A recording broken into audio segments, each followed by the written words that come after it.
first came to Belize in 1988 when I was just 20 years old.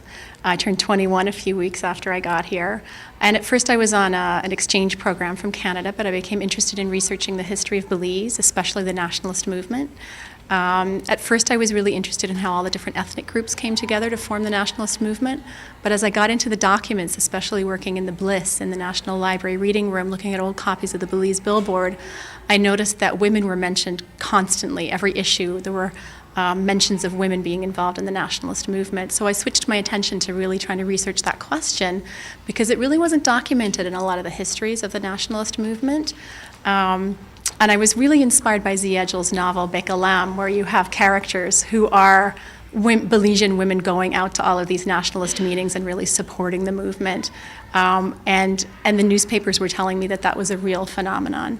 So that's where I got interested in researching this topic. I'm going to be talking not just about the 1950s and on, but really trying to send the message that the nationalist movement has roots further back.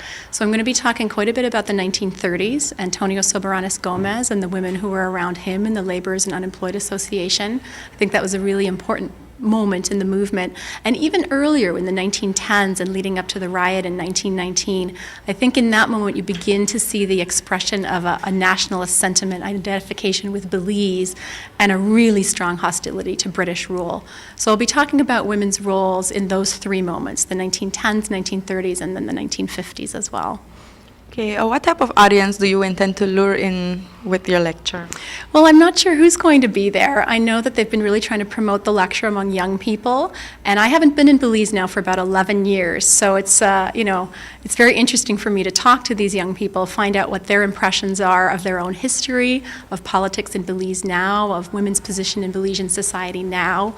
So I'm hoping, just like here at SJC just now, that with the questions after the lecture, I can learn quite a bit about what young people in Belize are thinking. I'm hoping that there'll be lots of women in the audience as well as men, and just really interested in engaging in discussion after the lecture. Okay, well, it's Women's Month, and what would be your personal thoughts on what you've learned from Belizean women? Oh, that's a really good question. I think one of the things that I've learned is that, the struggle has its ups and downs, the struggle for representation, for respect, for equality, but that there is this long history of women continuing to struggle and that you really can't ever give up, that you always have to have that hope that if you come together and you work, that you can make a breakthrough and make things better.